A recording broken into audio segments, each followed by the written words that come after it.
अष्टांग हृदय में उत्तर स्थान का 35 नंबर चैप्टर है हमारा विष प्रतिषेध अध्याय। इसमें आप देखना श्लोक नंबर 7। श्लोक नंबर 7 में विष के गुण बोले गए हैं। हाईलाइट करके यही लिख देना 11। विष के गुण जो अष्टांग हृदय हैं उन्होंने 11 बोले हैं। फिर यही लिखना चरक के अकॉर्डिंग अनिर्देश रस। चरक एरो करके आपने लिखा अनिर्देश रस और लिख दीजिए 10 गुण।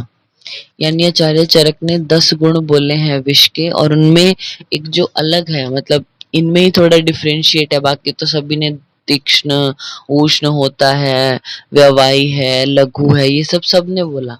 लेकिन चरक हैं जो उन्होंने 10 गुणों में एक अलग जो बोला है अनिर्देश रस। फिर लिखना सुश्रुत। सुश्रुत ने भी 10 गुण ही बताए हैं विष के, उनमें उन्होंने अलग अनिर्देश रस ने अपाकी बताया है विष को, अपाकी लिखा आपने। फिर लिखना वाग्वट। वाग्वट ने विष के गुण बताए हैं 11।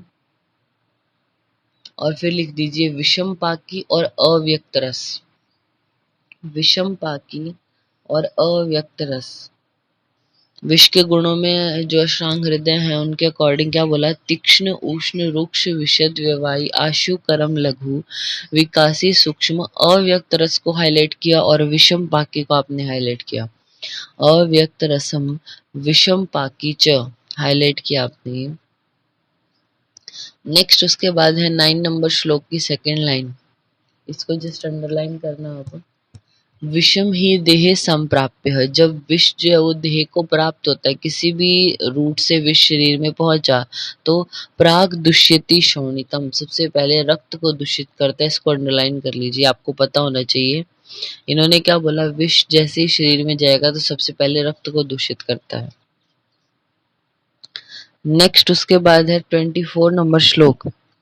24 नंबर श्लोक की हेडिंग है हमारी चंद्रोदय अगध निर्माण की समंत्र विधि। तो चंद्रोदय अगध आपको पता होना चाहिए, या तो आप यहीं पे हाथ से लिख लीजिए।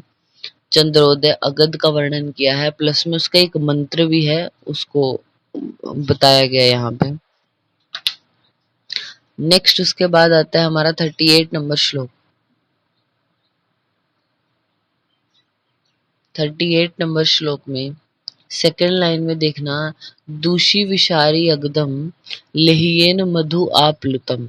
मीन्स जो दूषी विष से पीड़ित है उसकी क्या है, आपको चिकित्सा करनी है तो सबसे पहले शोधन करना है उसके शरीर का वमन विरेचन से। फिर दूषी विषारी अगध है जो, वो देना है किसके साथ? लेहियेन मधुना, मधु से द्रव किया हुआ जो दूषी विषारी अगध है वो पेशेंट को आपको देना चाहिए। फिर देखना 53 नंबर श्लोक।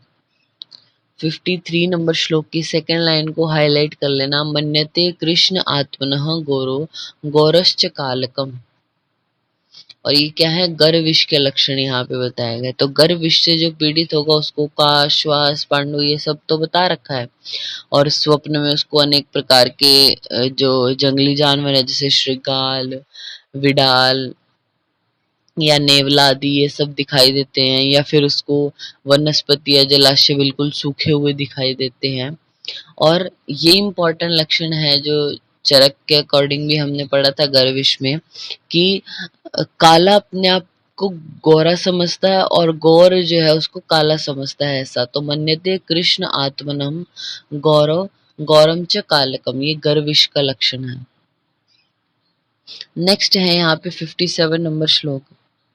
57 नंबर श्लोक में गर्भ विष के उपद्रवों की चिकित्सा करके बोला ना, एरो करके यहीं लिख दीजिए मुरुआ आदि चूर्ण। ये जो एक्सप्लेन किया हुआ है 57, 58 और 59 में, सॉरी 59 में नहीं, 57 और 58 में, ये हमारा क्या है? मुरुआ आदि चूर्ण है। तो गर्भ विष में मुरुआ आदि चूर्ण दिया जाता है। नेक्स्ट है हमारा 60 नंबर श्लोक। 60 नंबर श्लोक की हेडिंग है हमारी विष संकट के लक्षण। तो विष संकट क्या है? विष प्रकृति काल अन्न दोष दुष्य आदि संग में विष शंकम उदिष्टम शतस्य एको अत्र जीवति।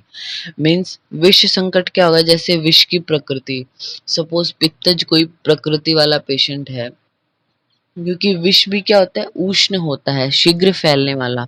तो विष प्रकृति अगर किसी का, जैसे पित्त प्रकृति वाले पेशेंट को अगर उसने विष का सेवन किया है, तो और फिर काल, ऐसा काल हो जिसमें विष का प्रभाव और भी ज्यादा होता है, जैसे वर्षा काल में, फिर अन्न ऐसा हो जो विष को बढ़ाने वाला हो, फिर प्लस में दोष ऐसे हो, फिर दुष्य यानी रक्त है जैसे, ये सब एक साथ मिल जाएं, यानी विष के अनुकूल ही है सारी चीजें, रोगी की प्रकृति भी, काल भी, अन्न भी, दोष भी, दुष्य भी, तो विष संकट उसको बोलते हैं। और इनमें से शतस्यो एको अत्र जीवति, 100 में से कोई एक पेशेंट ही बचेगा अगर विष संकट आ जाता है तो उसके वजह से। नेक्स्ट ये 35 नंबर चैप्टर है जो हमारा कंप्लीट होता है। 36 में देखिए आप, 36 नंबर चैप्टर सर्प विष प्रतिषेध अध्याय है जो, इसमें 11, 12 और 13 नंबर श्लोक, 11, 12 और 13 नंबर श्लोक हिंदी में इसको हम टिक करेंगे।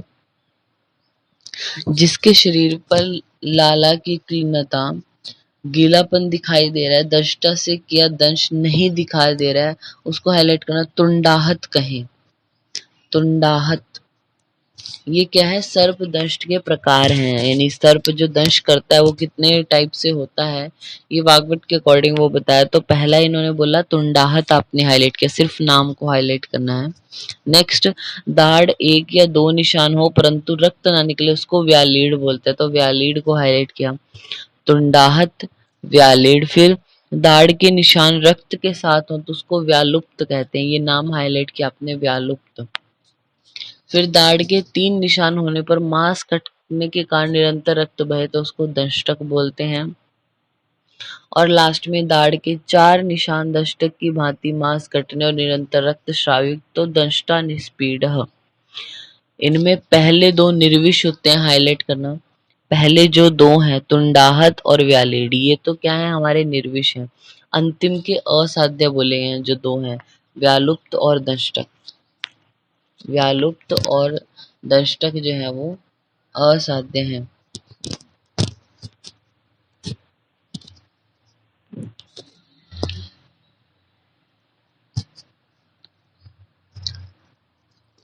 फिर नेक्स्ट उसके बाद आता है हमारा 15 नंबर श्लोक। 15 नंबर श्लोक में देखिए, भिरुस्तु सर्प संस्पर्शा भयेन कुपितो अनिल। सर्पांग अभिहत इन्होंने यहाँ पे बोला, जिसको हम शंका विष पढ़ते हैं, जो चरक है उनके अकॉर्डिंग।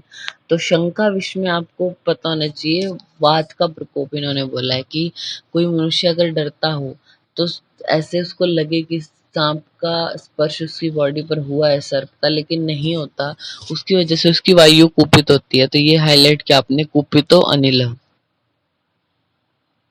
फिर उसके बाद इसके पूरे लक्षण जो आएंगे वो यहाँ पे बताए गए हैं, वो हम नहीं देखते। एक बार आप आइए यहाँ पे 37 से लेके 43 नंबर श्लोक, 37 से 43 नंबर श्लोक तक ये सर्पदंश की चिकित्सा बोली। इसको हिंदी में हम देखेंगे। अब हिंदी की फर्स्ट या सेकंड लाइन को छोड़ के फिर देखिए, लिखा है काटे हुए पुरुष के दंश में विष 100 मात्रा काल तक रहता है, इसको हाईलाइट करना। आपसे पूछेंगे जो दंश स्थान है उसमें विष कितने समय तक रहता है, तो 100 मात्रा, सिर्फ 100 मात्रा तक वहां पे रहेगा, फिर पूरी बॉडी में फैलना शुरू कर देता है। ठीक है, नेक्स्ट लाइन में देखना, काटते हुए उसी सांप को काट लेना चाहिए, मिट्टी के ठेले या पृथ्वी को दांतों से काटकर तुरंत विश्वास के साथ दंश थूक दे और कान की मैल से दंश पर लेप करना चाहिए। तत्काल चिकित्सा ये बोली गई है, अगर जैसे सर्प है उसने दंश कर लिया है तो इमरजेंसी ट्रीटमेंट क्या करने को बोला है, उसी सांप को काट लेना ऐसा, या मिट्टी का जो ठेला है उसको दांतों से दबाना, दंश स्थान को थोड़ा सा मतलब सकिंग करके उसको जस्ट वहीं पे थूक देना, ऐसा बोला। और कान की मैल से दंश पर लेप लगाने को बोला है। ठीक है, फिर दंश स्थान के 4 अंगुल ऊपर जो है वो अरिष्टा बंधन बांधने को इन्होंने बोला है, तो 4 अंगुल याद रखना अरिष्टा बंधन के लिए। नेक्स्ट है हमारा 66 नंबर श्लोक। 66 नंबर श्लोक की हेडिंग को हाईलाइट करना, गोनस सर्पविष नाशक अगद। गोनस सर्पविष नाशक अगद, या ब्रेक एरो करके लिखना अष्टांग अगद। अष्टांग अगद आपने लिखा।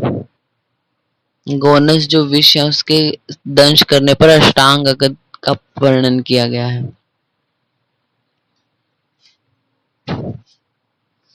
नेक्स्ट आता है हमारा 89 नंबर श्लोक में। 89 नंबर श्लोक, सर्पाम्बाभिगत या शंका विष से पीड़ित जो व्यक्ति है वो शर्करा, गंधक, द्राक्षा, विदारी, मुलेठी, मधु का पान करे, उसको जल उसकी पूरी बॉडी पर छिड़कना है ताकि थोड़ा सांत्वना हो, उसको सांत्वना देनी है। मीन्स वैगंधिकों के स्थान पर त्रिगंधिक नामक पाठ उसको करना चाहिए। ठीक है, ये शंका विष की ट्रीटमेंट यहाँ पे बोली। तो 36 नंबर चैप्टर है ये हमारा कंप्लीट होता है।